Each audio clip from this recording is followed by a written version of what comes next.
Topic का नाम है कथन एवं निष्कर्ष। इसको इंग्लिश में कहते हैं स्टेटमेंट एंड कंक्लूजन। ठीक है, तो आज के टॉपिक का नाम है कथन और निष्कर्ष। यूपीएससी जो यहां कथन निष्कर्ष पढ़ेंगे ये यूपीएससी नहीं पूछेगा। ये कभी भी गलतफहमी न पालना कि जो हमने अवधारणा में दो तीन लाइन वाले पढ़े या तर्क में पढ़े या निष्कर्ष में आज पढ़ेंगे ये यूपीएससी पूछेगा, ये नहीं पूछेगा। यूपीएससी तो एक बड़ा सा पैरा देगा, बहुत बड़ा सा, जिसे कहते हैं कॉम्प्रिहेंशन यानी बोध। फिर उस बोध को आपको पढ़ना है। नीचे 2-3 प्रश्न होंगे। उन्हीं प्रश्नों में होगा कि लेखक की कौन सी विचारधारा प्रतिबिंबित होती है। प्रतिबिंब मतलब होता है रिफ्लेक्शन, तो इसका मतलब हमें अवधारणा निकालना है। अब जिसको यही नहीं पता होगा कि अवधारणा कैसे निकाली जाती है, वो कैसे निकाल पाएगा? तो छोटे छोटे प्रश्नों के माध्यम से हम लोगों ने यह सीखा कि अवधारणा क्या होती है। दूसरा पूछेगा, मान लिया कोई पैरा दे दिया, पॉल्यूशन को लेके दे दिया, प्रदूषण पे कोई पैरा दे दिया, बड़ा सा बोध, और पूछा कि प्रदूषण नियंत्रण के पक्ष में कौन सा तर्क सर्वाधिक मजबूत है, यानी सर्वाधिक प्रबल है। तो तर्क कौन सा सर्वाधिक प्रबल? नीचे 4 ऑप्शन दिए होंगे, 4 में से 2-3 होंगे जो प्रबल और निर्बल होंगे। तो उस कंडीशन में सर्वाधिक प्रबल निकालना वही निकाल पाएगा जिसे कथन और तर्क निकालना आता होगा। ऐसे ही निष्कर्ष में होगा, लिखेगा कि उपरोक्त परिच्छेद से यानी उपरोक्त गद्यांश से कौन सा निष्कर्ष प्राप्त किया जा सकता है, तो यह हुआ निष्कर्ष प्राप्त करना। एक और सवाल होगा कि उपरोक्त परिच्छेद से कौन सा सर्वाधिक उपयुक्त निष्कर्ष निकाला जा सकता है। सर्वाधिक उपयुक्त का मतलब यह हुआ कि जो 4 ऑप्शन होंगे उनमें कम से कम 2 हो सकता है 3 निष्कर्ष हों, लेकिन उन 3 निष्कर्षों में सर्वाधिक उपयुक्त कौन सा होगा यह पहुंचना एक थोड़ा सा कठिन खीर है। इसीलिए इस टॉपिक को भी इंडिविजुअल तरीके से हम सीखेंगे। प्लस कुछ ऐसे प्रश्न भी करेंगे जहां आप कोई सिचुएशन दी हुई होती है तो उस सिचुएशन में हम एक्ट क्या करेंगे, यानी हमारी कार्यवाही क्या होगी। कार्यवाही का मतलब यह हुआ कि जैसे 3 या 4 ऑप्शन दिए हुए होंगे तो हमारे दिमाग में जो ऑप्शन आएगा वो किस तरह से आएगा, इस पे भी हम लोग डिस्कस करेंगे। तो सबसे पहले कथन और निष्कर्ष का मैं एक छोटा सा एग्जांपल आपको देता हूं कि आपने सुना होगा हिंदी में कॉमा, पूर्ण विराम सुना ही होगा। तो कॉमा और पूर्ण विराम भी कई बार चमत्कार कर देता है ना। जिसको समझ होगी वो निकाल लेगा। जैसे फॉर एग्जांपल,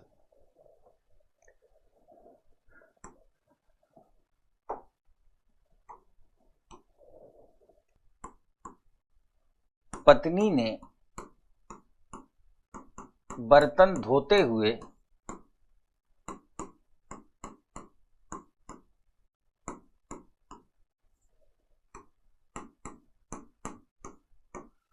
पति को बुलाया।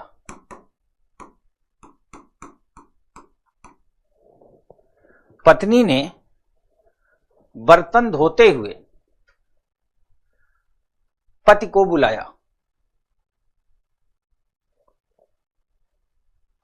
अब आपको बताना इसमें बर्तन कौन धुल रहा है।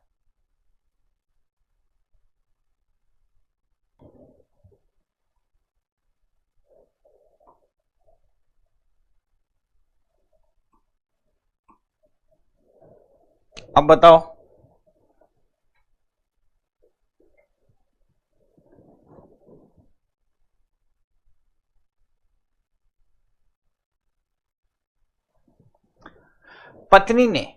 पत्नी के बाद मैंने कॉमा लगा दिया, तभी मैंने जानबूझ के कॉमा को शिफ्ट किया था, है ना। देखता हूं आप क्या एजम्पशन करते हो। पहली वाली कंडीशन में कुछ भी हो सकता था, पति भी हो सकता था, पत्नी भी। लेकिन जैसे ही मैंने कॉमा यहां लगाया पत्नी ने, दैट मीन्स कि यहां पर हल्का सा ब्रेक लिया। बर्तन धोते हुए पति को, पति क्या कर रहा है, धुआंधार बर्तन धुल रहा है ना। पति को बुलाया, तो इसमें बर्तन कौन धुलेगा, पति। कॉमा यहां होने पे बर्तन कौन धुलेगा, पति, क्योंकि पत्नी ने का मतलब पत्नी इंडिकेट कर रही है। बर्तन धोते हुए पति को कहा आ जाओ सब्जी भी काटनी है अभी, है ना, लहसुन भी छीलने हैं। पत्नी ने बुलाया और बर्तन कौन धुल रहा है, पति। अब अगर ऐसा हो जाए यहां से कॉमा हटा दें और कॉमा यहां कर दें। जो कॉमा वहां लगा था उसको मैंने हटा दिया। अब जो कॉमा यहां पर था पत्नी ने के बाद, ये शिफ्ट होके यहां आ गया। सोचो एक कॉमा क्या क्या कर सकता है ना। अब आपको समझ में आया होगा कॉमा, पूर्ण विराम या जो इस तरह के पैरा चेंज होते हैं, इनके क्या क्या अर्थ निकलते हैं, अब आपको समझ में आ गया होगा। एक कॉमा जो है कभी पति से बर्तन धुलवा रहा है और कभी पत्नी से।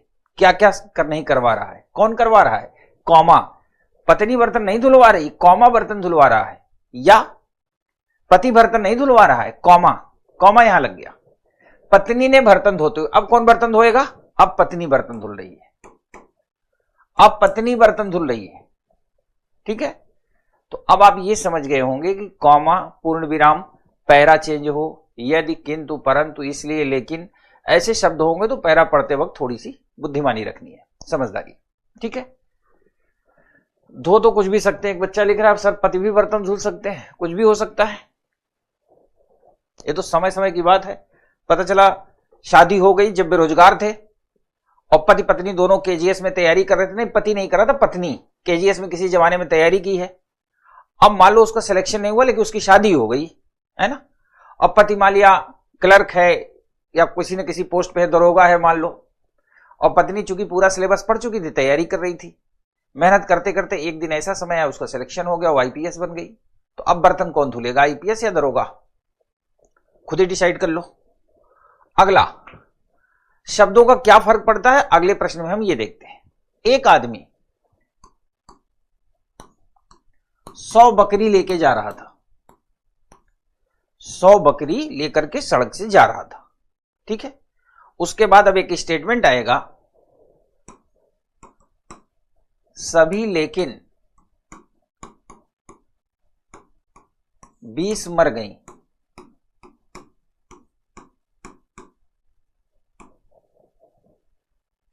सभी लेकिन 20 मर गई।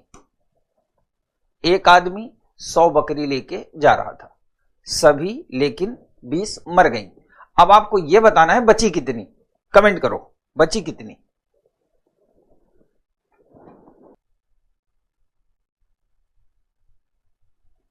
अब देखो, जो लेकिन शब्द होता है, लेकिन, लेकिन यानी बट, बट का मतलब इंग्लिश में बट है, हिंदी में लेकिन। बट इंग्लिश में और हिंदी में लेकिन जब भी कहीं प्रयोग होगा, लेकिन होता है ब्रेक। ब्रेक का मतलब आप गाड़ी से चले जा रहे हो, एकाएक कोई चीज सामने आ गई, आप क्या करते हो, ब्रेक लेते हो। क्यों ब्रेक लेते हो? क्योंकि सामने वाले को बचाते हो। मान लो आप जा रहे हो, एकाएक कुत्ता आ गया गाड़ी के सामने, तो आप किसको बचाते हो? कुत्ते को ना, क्योंकि सामने ब्रेक लेते हो। ब्रेकर पड़ जाता है, ब्रेकर की वजह से ब्रेक लेते हो। वजह कौन होता है? सामने वाला। तो लेकिन क्या है? ब्रेक है। तो ये देखो, सभी लेकिन 20, लेकिन 20 जो है अंदर आ गई। जब भी कभी कहीं लेकिन लग जाएगा तो लेकिन जस्ट अपने आगे वाले को ब्लॉक कर देता है और स्टेटमेंट पूरा फ्री हो जाएगा, और लेकिन के बाद वाला लेकिन के साथ पीछे चला जाएगा।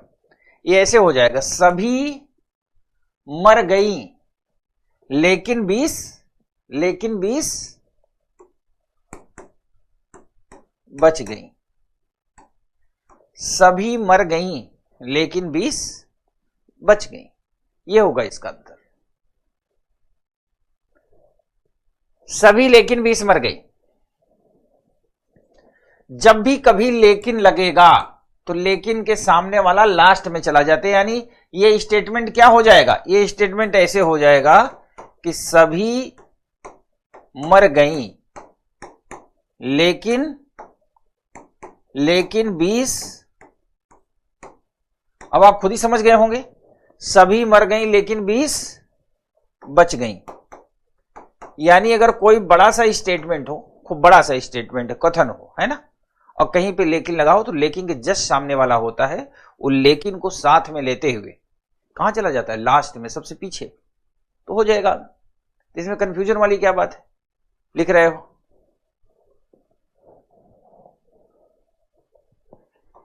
अब कथन और निष्कर्ष के बारे में जान लो। यदि किसी निष्कर्ष में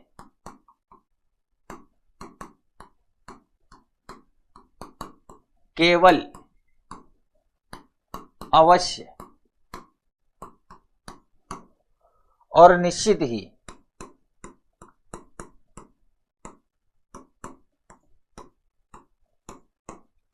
जैसे शब्दों का प्रयोग होगा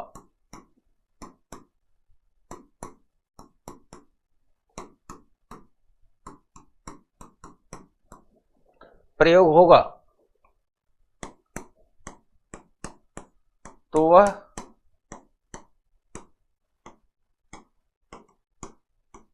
सही नहीं माना जाता।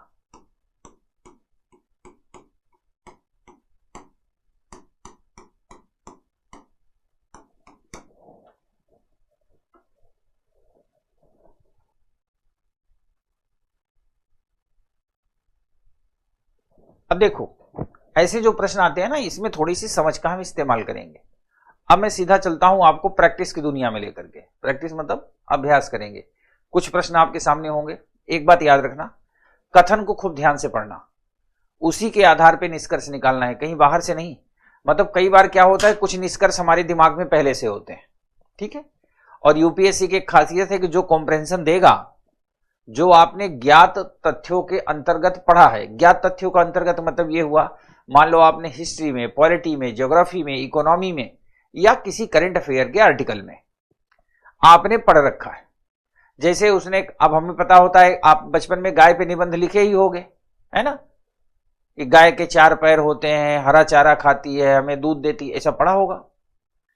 तो मान लिया गाय के बारे में अगर कोई बात कह रहा है, उसने 6 पैर की बात कह दी, है ना, चारा की जगह उसने बोल दिया को दाल चावल रोटी सब्जी खाती है। कई बार दाल चावल और बैगन का भरता यानी चोखा भी खाती है, लिट्टी चोखा भी खाती है। तो आपको ये नहीं घबराना है कि यार ये कैसे लिट्टी चोखा खाने लगी, दाल चावल कौन बना के देता है। आपको कॉम्प्रहेंशन का उत्तर देते वक्त जो कॉम्प्रहेंशन में कहा गया उसी पे फोकस रहना है, उससे बाहर नहीं जाना। ये अपने दिमाग में सेट कर लो। और यूपीएससी कंफ्यूजन क्रिएट करने के लिए जो ज्ञात तथ्य है, जिसे आप जानते हो सकता है उसके उल्टा वो वहां पे लिखा हो कॉम्प्रहेंशन, तो उसी अकॉर्डिंग हमारा आंसर होगा। तो यहां पर भी ऐसा ही है, जैसा कथन वैसा निष्कर्ष। पहला प्रश्न,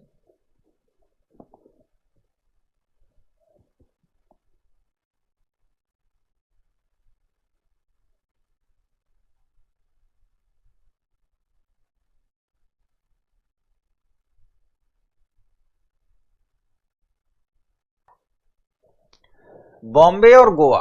बॉम्बे जानते ही हो, बॉम्बे बड़ी अच्छी जगह है ना। बॉम्बे और गोवा के बीच सड़क द्वारा 900 किलोमीटर की दूरी, यानी जो डिस्टेंस है 9 किलोमीटर की दूरी, समुद्र से 280 किलोमीटर ही रह जाएगी, यानी बाई सी जाएंगे, बाई शिप। इससे ईंधन पर प्रतिवर्ष 2 करोड़ रुपए की बचत होगी, है ना। बड़ी सिंपल सी बात है। कह रहा है सड़क की अपेक्षा समुद्र से परिवहन महंगा होता है, बिल्कुल गलत। ईंधन की अधिकतम सीमा तक बचत करनी चाहिए। दूसरा, ओनली 2।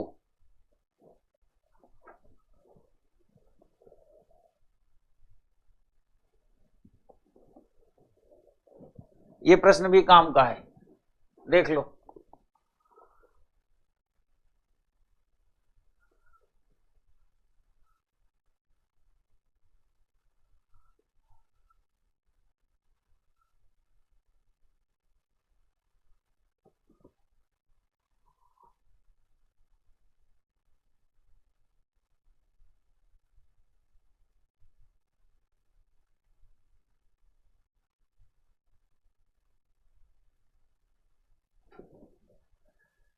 मदिरापान, मदिरापान मतलब शराब, उन मानवीय कमजोरियों में से एक है।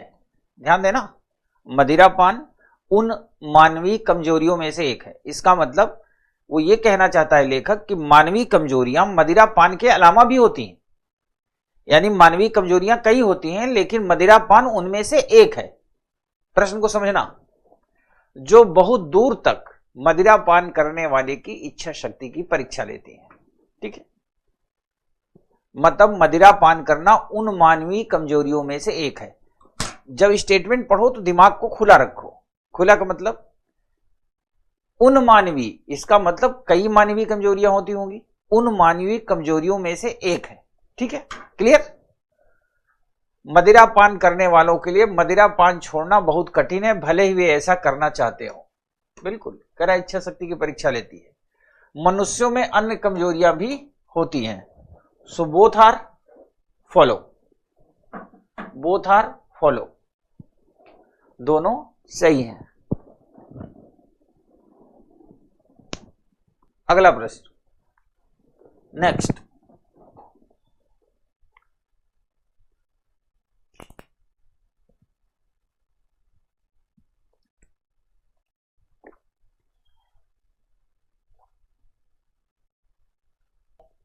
कुछ महान लोग ऐसे भी हैं जो कह रहे हैं अन्य से क्या लेना देना। मेरी बात सुनो, कह रहा है मनुष्यों में अन्य कमजोरियां भी होती हैं। आपको ये जो कथन दिया है ना, कथन से निष्कर्ष निकालना है। तो पहली लाइन में साफ साफ कह रहा है मदिरा पान उन मानवीय कमजोरियों में से एक है। यानी ये लाइन डिसाइड कर दे रही है कि मानवीय कमजोरियां अन्य भी होती हैं, तो दूसरा भी होगा। प्रातःकालीन भ्रमण स्वास्थ्य के लिए अच्छा है, यानी जो लोग प्रातःकालीन भ्रमण करते हैं वो स्वस्थ होते हैं, ये निष्कर्ष इससे निकल रहा है। प्रातःकालीन भ्रमण स्वास्थ्य के लिए अच्छा होता है, इसका मतलब जो लोग प्रातःकालीन भ्रमण करेंगे वो क्या होंगे, स्वस्थ होंगे। यहां पे क्या कह रहा है, सभी स्वस्थ व्यक्ति प्रातः भ्रमण के लिए जाते हैं, ये गलत। अगर ये कहता है ना कि प्रातः भ्रमण पर जाने वाले सभी स्वस्थ होते तो बात समझी जा सकती थी। उसने कहा सभी स्वस्थ व्यक्ति प्रातः भ्रमण के लिए जाते हैं, जरूरी तो आप भी तो स्वस्थ हो, है ना।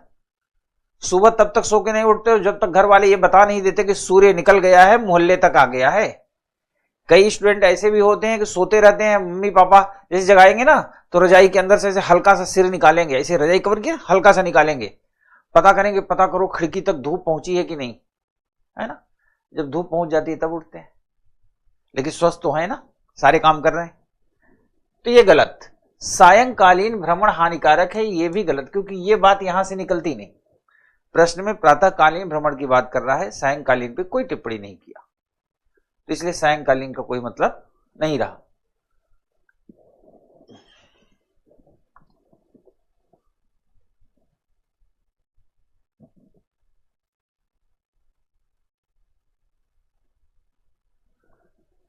श्रीमान ए को XYZ संस्थान के निदेशक पद के लिए संक्षिप्त सूची में शामिल संभावित उम्मीदवारों में से एक है।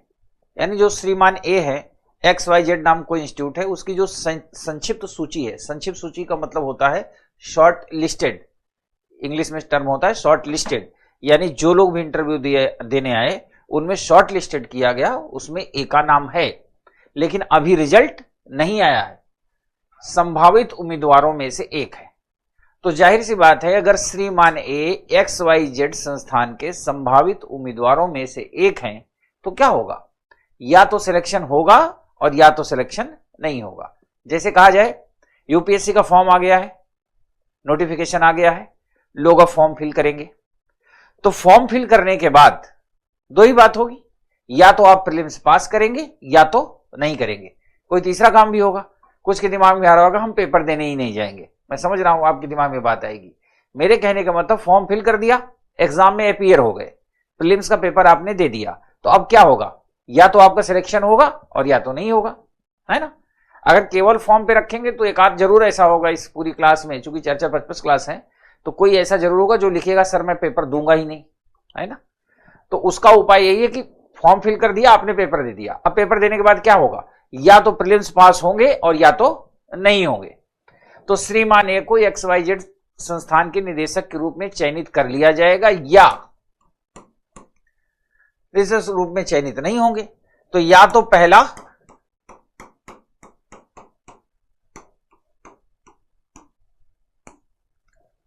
ये क्या हो जाएगा, आंसर हो जाएगा, या तो एक या तो दो।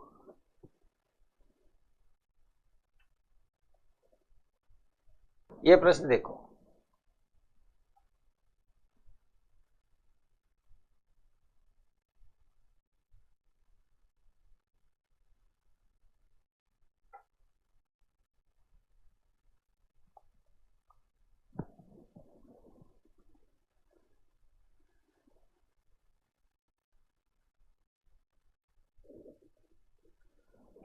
भारत में सबसे ऊपर के 10% परिवारों की राष्ट्रीय आय में 35% अंशधारिता है। बड़ा क्लियर, 10% जो है 35% इकोनॉमी को जैसे कहते हैं ना डोनेट कर रहे हैं या जनरेट कर रहे हैं। तो क्या होगा, जब एक अर्थव्यवस्था तेजी से बढ़ती है तो धन का संकेंद्रण जनसंख्या के कुछ निश्चित भागों में होता है। बिल्कुल पहला सही। दूसरा, भारत में राष्ट्रीय आय असमान रूप से वितरित है। यह भी सही। Both are right. इसको देखिए, ये वाला प्रश्न जो आपके सामने है, सोचिए।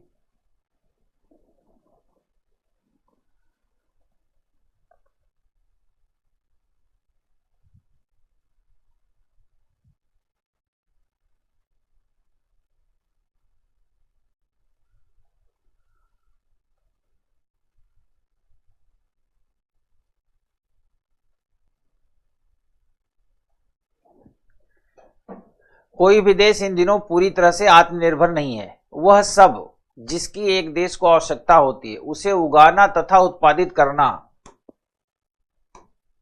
असंभव है। असंभव ने इसको डुबो दिया। देशवासी सामान्यतः आलसी हो गए हैं। यह भी गलत, क्योंकि आत्मनिर्भर होने न होने का आलसी होने से कोई लेना देना नहीं। ठीक है, नोट कर लीजिए, आलसी होने से कोई लेना देना नहीं।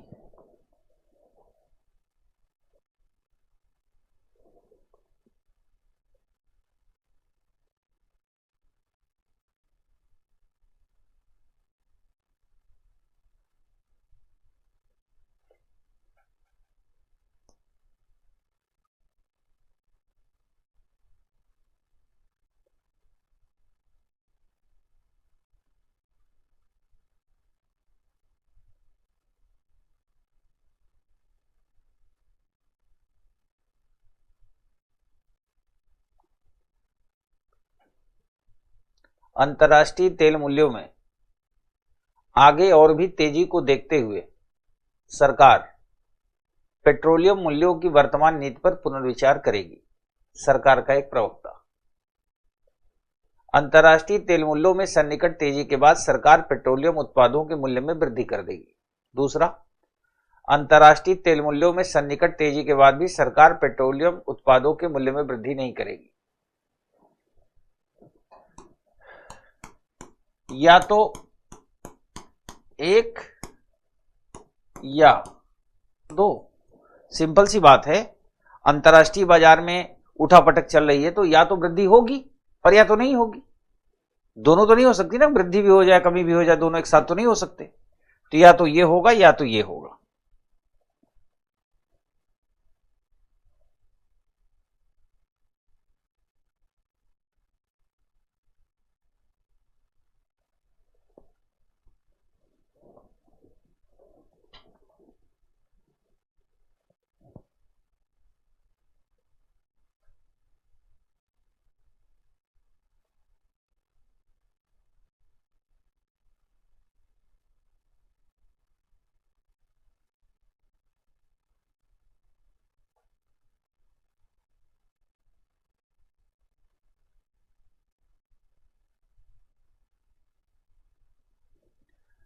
यदि सभी खिलाड़ी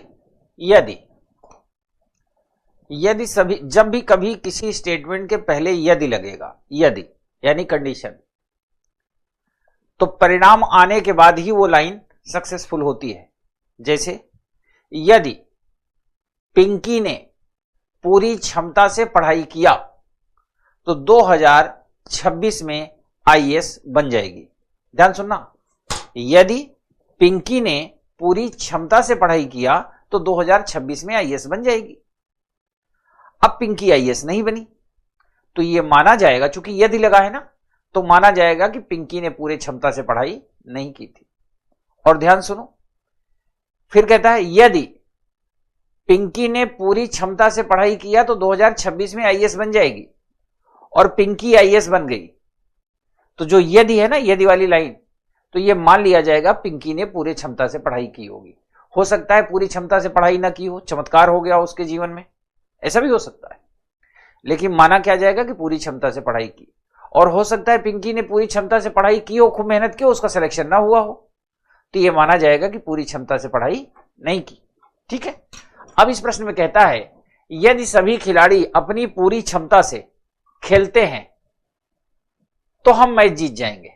और हमने मैच जीत लिया, और जैसे ही हमने मैच जीत लिया यह कंफर्म हो गया कि सभी खिलाड़ी पूरी क्षमता से खेले। कुछ खिलाड़ी पूरी क्षमता से नहीं खेले, ये गलत। क्यों? क्योंकि मैच जीत लिया ना, मैच जीत लिया तो सभी जीत गए। तो ये ध्यान रखना।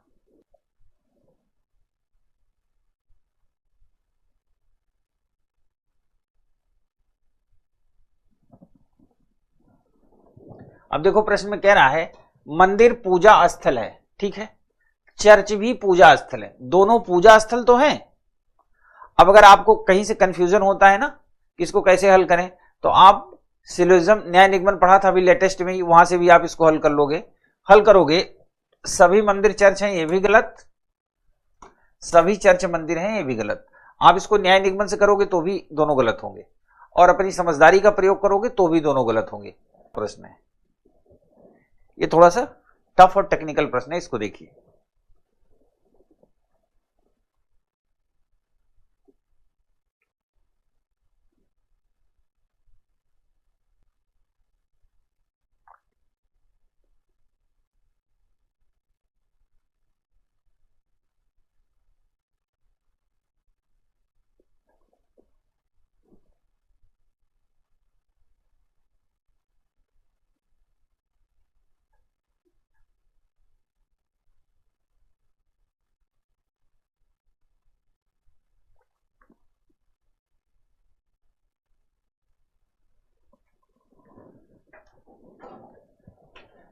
मेरा पहला और सबसे महत्वपूर्ण कार्य, ठीक है, यह है प्रश्न। मेरा पहला और सबसे महत्वपूर्ण कार्य इस नगर का सौंदर्यीकरण करना है।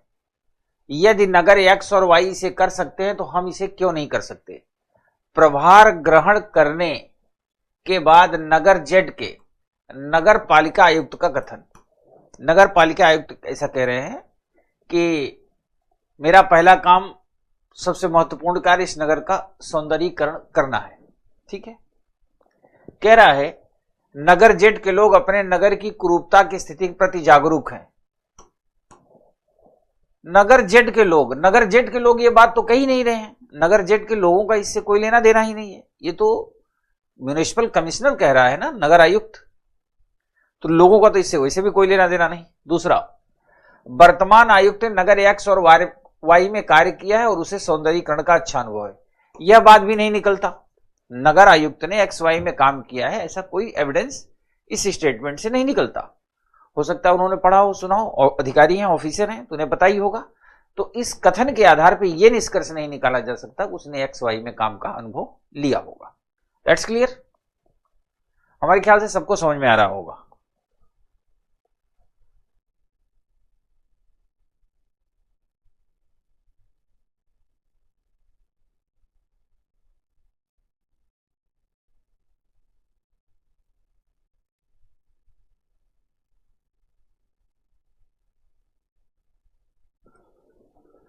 सभी भिखारी गरीब हैं, ध्यान देना, उसमें यह कहीं नहीं लिखा कि सभी गरीब भिखारी हैं। सभी भिखारी गरीब हैं, सभी गरीब भिखारी नहीं है। यदि ए भिखारी है तो ए धनी नहीं है, ठीक है। यदि ए धनी नहीं है तो ए भिखारी नहीं है, यह तो बिल्कुल गलत है। वे सभी जो गरीब हैं वे भिखारी हैं, यह भी गलत है। यदि ये धनी है तो ये भिखारी है, यह भी गलत है। यदि ए भिखारी है तो ए धनी नहीं है, दैट्स क्लियर। ए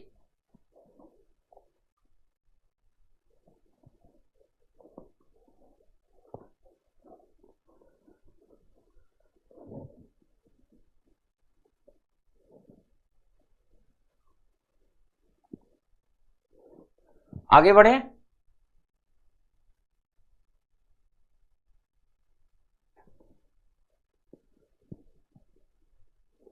ये प्रश्न देखिए,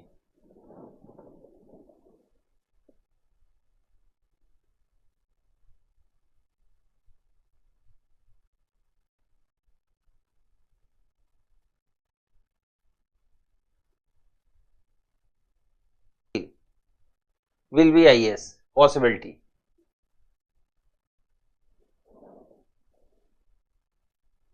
मेरी कक्षा के सभी विद्यार्थी मेधावी हैं। किसके? मेरी कक्षा के। मनीष मेधावी नहीं है। कुछ विद्यार्थी मेधावी नहीं है, मनीष को कठोर परिश्रम करना चाहिए। जो लोग मेधावी नहीं है वे विद्यार्थी नहीं। मनीष मेरे कक्षा का विद्यार्थी नहीं है। Option D is the perfect answer. आपसे मैंने आज याद होगा आपको, मैंने कहा था ना कई बार पूछेगा सर्वाधिक उपयुक्त आंसर कौन सा है, सर्वाधिक उपयुक्त। तो उस कंडीशन में मनीष मेरी कक्षा का विद्यार्थी नहीं है। मनीष को कठोर परिश्रम करना चाहिए, मनीष मेधावी नहीं, ये बात भी बिल्कुल सही है, एडवाइस तो है, लेकिन इसका आंसर भी नहीं होगा। आंसर हमेशा परफेक्ट होगा। परफेक्ट का मतलब जो सर्वाधिक उपयुक्त आंसर होगा वही हमारा आंसर होगा।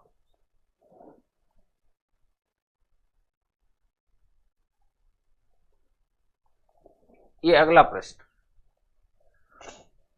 प्रत्येक पुस्तकालय में पुस्तकें होती हैं।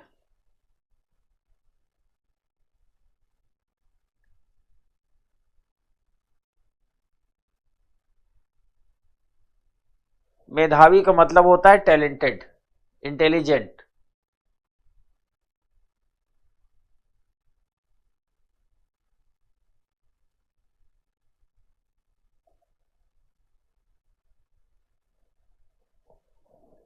कह रहा है प्रत्येक पुस्तकालय में पुस्तकें होती हैं। निष्कर्ष क्या है? पुस्तकें केवल पुस्तकालय में होती हैं। एक तो केवल लिखा है इसलिए भी गलत, और दूसरा पुस्तकें तो पुस्तकालय के अलावा भी होती हैं, आपके घर में भी हैं कि नहीं है? आपके पास है। तो पुस्तकालय केवल पुस्तकों के लिए बनाए जाते हैं ऐसा भी नहीं है। पुस्तकालय में न्यूज़पेपर भी, अखबार भी पढ़े जाते हैं, मैगजीन भी होती हैं, अन्य डिबेट्स होते हैं, छोटे छोटे प्रोग्राम होते हैं। और कई बार मोहल्ले वाले थोड़े से गुंडा टाइप के हैं ना, दादा टाइप के, जिस मोहल्ले में लाइब्रेरी है तो वो लोग वहां एंगेजमेंट भी कर लेते हैं जाकर के, है ना। और मान लिया किसी का छोटा मोटा विवाह का कार्यक्रम है, मतलब जिसमें 10-5 लोग ही शामिल हैं इधर के उधर के, तो लाइब्रेरी में ही जो जाकर के वहीं विवाह भी कर लेते हैं। तो पुस्तकालय के कई उपयोग होते हैं। कोई पुस्तकालय पुस्तकों के बिना नहीं होता। This is the right answer, option C. कुछ पुस्तकालयों में पुस्तकें नहीं होती, ये बात भी नहीं कही जा सकती। So option C is the perfect answer. Option C is the perfect answer. समझ गए? क्लियर? तो आज के अब तक के जो एपिसोड चला क्लास का, है ना, पिछले आज चौथी क्लास है, कथन और अवधारणा पढ़ा, कथन और तर्क को पढ़ा, और कथन और निष्कर्ष को पढ़ा। 2-3 बातें मोटी मोटी याद रखेंगे। क्या याद रखेंगे? अवधारणा का मतलब होता है कि लिखने वाले, कहने वाले ने क्यों कहा, उसके दिमाग को रीड करना। तर्क का मतलब होता है प्रभावी तरीके से अपनी बात का प्रस्तुतिकरण करना, वो मजबूत होगा। निष्कर्ष का मतलब क्या होता है? निष्कर्ष का मतलब होता है जो कहा गया उससे क्या ड्रॉ हो रहा है, क्या निकल रहा है बाहर, यानी वर्तमान। इनमें याद रखेंगे केवल, अवश्य, निश्चित ही, असंभव, ऐसे शब्दों का जहां भी प्रयोग होगा वो क्या माने जाएंगे? गलत माने जाएंगे। क्यों गलत माने जाते हैं? क्योंकि ये जो शब्द है ना, ये उसको परफेक्ट बनाते हैं। परिणाम, जैसे कि एक शब्द होता है ना, परिणामोन्मुखी एक शब्द होता है, रिजल्ट ओरिएंटेड, इंग्लिश में कहते हैं रिजल्ट ओरिएंटेड। तो रिजल्ट ओरिएंटेड वर्ड है, जैसे केवल, अवश्य, निश्चित ही, असंभव। और ये जो टॉपिक आपने पढ़ा, उदाहरण, तर्क और निष्कर्ष, ये रिजल्ट ओरिएंटेड नहीं होते। अब एक छोटा सा और बच गया है, वो ये कि अगर आपके सामने कोई सिचुएशन हो, सिचुएशन मतलब मान लिया उसने आपको कोई कंडीशन दे रखी है, अब आप सोचेंगे इसमें कंडीशन कहां है ना। अब देखो मैं आपके सामने एक कंडीशन हूं, आप पढ़ रहे हो, अभी मैं कुछ प्रश्न दूंगा जिसमें कंडीशन होगी, यदि ऐसा है तो ऐसा है, आप किसी जिले के कमिश्नर हैं, आप किसी जिले के डीएम हैं, है ना, या आप अपने घर के ही मालिक हैं, या ये कह देगा कि आप एक भाई और एक बहन हैं, और एक सीन मतलब ऐसा देगा कि ये घर में एक क्रिटिकल कंडीशन पैदा हो गई है ना, आप क्या करेंगे। या कई बार कहेगा कि परिवार के कुछ लोग हैं नदी में डूब रहे हैं, कंडीशन देगा उसमें आप किसको बचाएंगे। तो दरअसल क्या होता है, इसका डायरेक्ट तो कोई कनेक्शन नहीं है, कॉम्प्रिहेंशन से डायरेक्ट कनेक्शन नहीं है, पर इनडायरेक्ट बहुत कुछ कनेक्शन है। इनडायरेक्ट कनेक्शन का मतलब ये हुआ, अगर आपको डिसीजन लेना आएगा, यानी कोई सीन आपके सामने दे दी गई, कोई कंडीशन दे दी गई, आप डिसीजन लेने की स्थिति में हैं, तो इससे कहीं ना कहीं आपका मेंटल डेवलपमेंट होगा। और जब मेंटल डेवलपमेंट होगा तभी तो दुनिया मुट्ठी में होगी। एक बात मेरी अपने दिमाग में आप रख लो, जितना मेंटल लेवल स्ट्रांग होगा आपके सफलता की पॉसिबिलिटी उतनी ज्यादा होगी। कई बार लोग सोचते हैं ना कि गधे की तरह लेबर करने में, खच्चर की तरह लेबर करने में भलाई है। ऐसा नहीं है, स्मार्ट वर्क करने में भलाई है। अगर आप खच्चर की तरह सामान ढोते तो खच्चर बहुत सामान ढोता है, पर उसको सब खच्चर ही कहते हैं। और हॉर्स जो होते हैं, घोड़े, वो रेस के लिए बने होते हैं, क्योंकि स्मार्ट तरीके से सोचते हैं। तो मेरे कहने का मतलब यह है कि आपको अपना मेंटल लेवल, अब हर व्यक्ति को लगता है कि उसका मेंटल लेवल तो हाई ही है, यानी वो मेंटल लेवल उसका कमजोर नहीं। ऐसा मुझे कोई व्यक्ति नहीं मिलता जो ये कहे कि उसका मेंटल लेवल थोड़ा सा कमजोर। हर व्यक्ति को लगता है कि वो उसका मेंटल लेवल दुनिया का सबसे तेज है। होना भी चाहिए, लगना, अगर ऐसा लगता है तो कोई अपराध भी नहीं है, लगना भी चाहिए।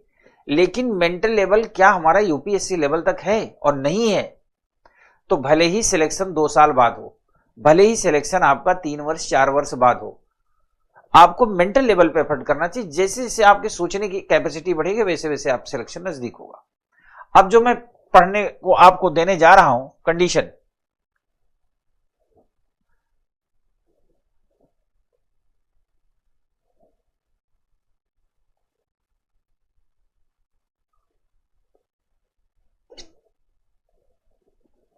पढ़ो इसको।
अब देखो इस प्रश्न को मैं पढ़ता हूं। कह रहा है, मान लीजिए आप एक अत्यधिक जनसंख्या वाले तथा सांप्रदायिक दृष्टि से संवेदनशील जिले के जिलाधिकारी हैं।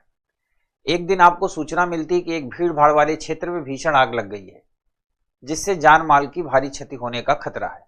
याद रखना, आग लग गई है। जब तक आप कोई उचित कार्रवाई सोच पाते हैं तभी सूचना मिलती है कि जिले के दूसरे छोर पर, दूसरे कॉर्नर पर, है ना, सांप्रदायिक दृष्टि से अति संवेदनशील इलाके में सांप्रदायिक तनाव उत्पन्न हो गया है। याद रखना, यहां तनाव उत्पन्न हुआ है और वहां आग लग गई है, जो विस्फोटक रूप ले सकता है। दोनों स्थान आपके कार्यालय से विपरीत दिशाओं में आधे आधे घंटे की दूरी पे है। ऐसी स्थिति में आप निम्नलिखित में से क्या करेंगे? पहली बात, आप आज से सीख ले लो, जब भी कभी ऐसे सिचुएशन आए, संस्कृत में एक श्लोक है, संस्कृत में एक श्लोक है, सर्वनाशे समुत्पन्ने अर्ध त्यजिता पंडिता। पंडिता का मतलब ब्राह्मण से नहीं है, पंडित का मतलब हर वो व्यक्ति जो समझदार है। सर्वनाशे समुत्पन्ने अर्ध त्यजिता पंडिता, इसका मतलब हुआ कि जब सब कुछ नष्ट हो रहा हो, सब कुछ नष्ट हो रहा हो, तो अगर आधा भी बच जाता है तो उससे संतोष करना चाहिए। इसका मतलब यह हुआ कि जहां आग लग गई है वहां तो आग लग गई है, लेकिन सांप्रदायिक दृष्टि से जहां तनावपूर्ण स्थिति उत्पन्न हो गई है, कारण के जिलाधिकारी आप हैं, किसी भी आदेश को देने का या कोई भी बात ऑर्डर पारित करने का या लोगों की मांग मानने का अधिकार आपके पास है। ठीक है, तो एक जगह घटना घट गई है, आग लग गई है, जल रहा है, तो वहां आप तो आग बुझा नहीं पाएंगे। आग कौन बुझाएगा? फायर ब्रिगेड बुझाएगी, लोग बुझाएंगे, है ना? या जो घायल है उनको एम्बुलेंस हॉस्पिटल लेके जाएंगे, आप तो नहीं लेके जा पाएंगे। लेकिन जो सांप्रदायिक दृष्टि से तनाव उत्पन्न हो गया, वहां अगर आप रहेंगे तो दोनों समुदाय या 3 समुदाय 4 समुदाय जो भी होंगे उनको आप बुलाएंगे, आप उनसे बात करेंगे।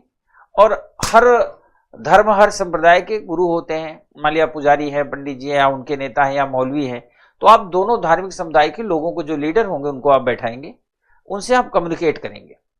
चूंकि आप जिलाधिकारी हैं, ध्यान सुनना, तो आपको पता है कि पंडित जी भी आपकी सुनेंगे, मौलवी जी भी सुनेंगे, दोनों सुनेंगे। क्यों सुनेंगे? क्योंकि मान लिया 2 4 5 10 लोगों की टीम बुला के आप उनसे बात कर रहे हो कि ऐसे ऐसे करो, मामले को शांत कराओ। अब अगर इसके बाद भी मामला भड़केगा तो इन 5 को तो आप उठवा ही लोगे, इन पे तो एनएसए लगा ही सकते हो, क्योंकि आपके सामने है। तो जनरली क्या होता है कि अगर जिलाधिकारी जिम्मेदारी से उसमें उतर जाता है तो दोनों पक्ष के जो लीडर होते हैं, नेता, वो अपने अपने समुदाय को जाके समझा बुझा के मामला शांत कराते हैं। तो जब भी कभी ऐसी सिचुएशन आए, खुद सांप्रदायिक तनाव वाले स्थान पर जाएंगे तथा किसी सक्षम अधिकारी को आग वाले स्थान पर जाने के लिए निर्देश देंगे। Option A is the right answer. दूसरा, खुद भीषण आग वाले स्थान पर जाएंगे तथा किसी सक्षम अधिकारी को सांप्रदायिक तनाव वाले स्थान पर जाने को निर्देश देंगे। आप जिलाधिकारी हैं तो जिले के सबसे सक्षम अधिकारी तो आप हैं ना। आग लग चुकी है, ध्यान देना, वहां आप किसी भी सक्षम अधिकारी को भेज सकते हो, लेकिन जहां तनाव उत्पन्न हुआ है वहां आपका रहना जरूरी है। खुद कार्यालय में रहेंगे और 2 सक्षम अधिकारियों को दोनों स्थानों पर स्थिति संभालने के लिए वहीं से रिपोर्ट करने को कहेंगे। ये भी गलत। ये तो वही बाबागिरी वाली बात हुई कि एक जगह बैठे हैं और रजाई के अंदर से बोल रहे हैं, मम्मी देखो पानी गर्म हो गया नहाने का, है ना, खाना बन गया है। कई बार तो लोग रजाई में इतना घुसे रहते हैं, उनको ठंड लगती है कि जैसे मम्मी आती कहती बेटा खाना बन गया। तो माँ तो बच्चों को अपने प्यार करती है ना, तो बोलेंगे मम्मी आज नहीं उठ पाऊंगी या नहीं उठ पाऊंगा, ठंड बहुत लग रही है, मेरे मुंह में ही ले आके डाल दो। तो कई बार अच्छा पापा अगर जान गए कि लेटे लेटे खा रहा है या खा रही है तो फिर तो कांड हो जाएगा। तो माँ क्या करती है, चुपके से आकर धीरे से जो है ना लेटा है उसके मुंह में ऐसे ऐसे डाल देती है।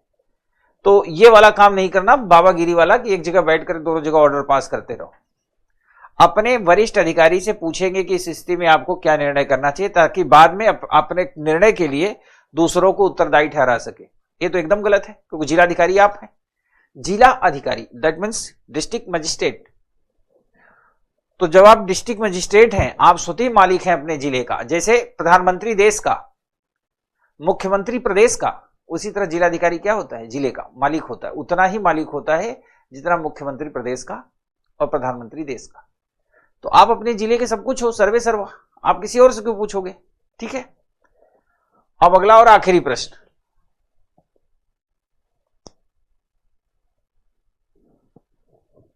पढ़िए।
आप एक अविवाहित वयस्क पुरुष हैं और एक महिला से बहुत गहरा प्रेम करते हैं।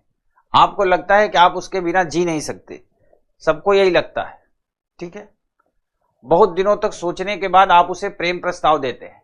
वह बहुत विनम्रता के साथ आपके प्रस्ताव को स्वीकार कर देती है, क्योंकि वह पहले से किसी अन्य व्यक्ति के प्रति प्रतिबद्ध है। आपके लिए अस्वीकृत, अनपेक्षित और अस्वीकार सी है। आप इस स्थिति में क्या करेंगे? 4 ऑप्शन दिए गए। पहला, महिला को उसके सफल प्रेम जीवन के लिए शुभकामनाएं देंगे तथा उसके व्यक्तिगत जीवन से दूर हट जाएंगे। This is the perfect answer. दो लोगों का जो अट्रैक्शन हो या उनके बीच जो भी व्यवहार हो, कभी भी स्वतंत्रता में किसी के हस्तक्षेप नहीं होना चाहिए। तो यदि महिला ने ऐसा कहा तो आप तुरंत उसको शुभकामना देकर उसके व्यक्तिगत जीवन से दूर हट जाइए। दूसरा, उस व्यक्ति के बारे में जानकारी एकत्रित करेंगे तथा महिला को प्रमाण सहित बताएंगे कि वह व्यक्ति वैसा नहीं है जैसा वह उसके बारे में सोचती है। ये तो एकदम खतरनाक खुफिया टाइप का काम है। जो खलीफा टाइप के लोग होते हैं ना, वो ये सब काम करते हैं। तो जो लोग इस तरह के काम करते हैं वो मतलब जैसे सबसे लोएस्ट कैटेगरी में आते हैं, क्योंकि ये उसका अपना डिसीजन। हु आर यू कि आप इंटेलिजेंस रिपोर्ट ले आके दोगे। सी, उसे विश्वास दिलाएंगे आप उसके लिए जान भी दे सकते हैं, ताकि आपके प्रेम के प्रति प्रतिबद्धता का स्तर देखकर वो आपको स्वीकार कर ले।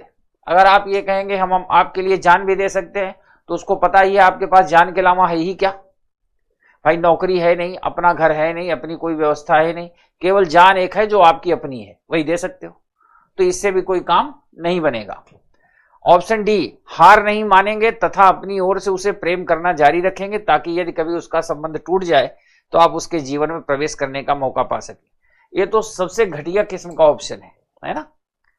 अगर आप पसंद ही करते हैं तो पसंद जब कोई किसी को करता है तो उसका वो तबाह नहीं करेगा, जीवन तबाह नहीं करेगा, उसके जीवन को बनाता है। तो ये सिचुएशन तो सबसे खतरनाक मानी जाएगी कि हार नहीं मानेंगे तथा उसे अपनी तरफ से प्रेम करना जारी रखेंगे, ताकि उसका जीवन कभी संबंध टूटे तो उसके जीवन में प्रवेश करे। तो दुर्भाग्यपूर्ण घटना है, ऐसा तो बिल्कुल भी नहीं होना चाहिए, है ना। किसी का जीवन बन रहा है तो बने, सबको शुभकामनाएं देनी चाहिए। तो मुझे जहां तक अंदाजा है, अब आपने ये भी देख लिया कि किस तरह के प्रश्न में कैसे हम एक्ट करते हैं। और अवधारणा, तर्क, निष्कर्ष और ये एक्ट सीखने के बाद ये सारे जो छोटे छोटे पार्ट है यहीं पे समाप्त हो जाते हैं। अब केवल एक हिस्सा बचता है, कुछ बड़े कॉम्प्रिहेंशन लेके मैं आपको प्रैक्टिस करवा दूं। ध्यान से सुनना। जनरली क्या करता है, जो लोग कॉम्प्रिहेंशन पढ़ाते हैं सब जगह, यूट्यूब से लेके क्लास में भी, वो क्या करते हैं, प्रीवियस ईयर उठा लेते हैं। चूंकि 10-12 साल हो गया, 2011 से पेपर आ रहा है, तो प्रीवियस ईयर उठा के उसकी पीपीटी बना के उस पे ऐसे लाइन खींच करके ये हुआ, ये आया, वो आया, ऐसे करते हैं। तो ये हुआ, ये आया, वो आया से तो आंसर आएगा नहीं, है ना। और परफेक्ट आंसर यानी सही आंसर तब आएगा जब आप सोच पाएंगे। और आप सोचेंगे कब? जब आपको छोटे छोटे हिस्से पता होंगे, तर्क कब कैसे देना है, निष्कर्ष कब निकालना है, अवधारणा क्या होनी है। तो कल की क्लास में हम प्रैक्टिस तो करेंगे, पर प्रीवियस ईयर तो आप कभी भी देख सकते हो, उसके आंसर भी होते हैं, मार्केट में मिलते हैं, वहां से भी आप कर सकते हो। तो हम प्रीवियस ईयर से नहीं करेंगे, हम प्रॉपर क्वेश्चन ले आएंगे जो प्रीवियस ईयर से संबंधित नहीं होंगे। यहां पर बोर्ड पे आपके सामने क्वेश्चन डिस्प्ले होगा, आप उस पैराग्राफ को ध्यान से पढ़ेंगे। पढ़ने के बाद आप सोचेंगे कि इसका आंसर हम कैसे दें। पहले आप देंगे, फिर मैं दूंगा, और मैं आपको यह भी बताऊंगा कि ये वाला हुआ तो क्यों हुआ, और जो नहीं हुए क्यों नहीं हुए। तो कल हम लोग मिलते हैं कॉम्प्रिहेंशन की प्रैक्टिस सीरीज के साथ। तब तक नमस्कार।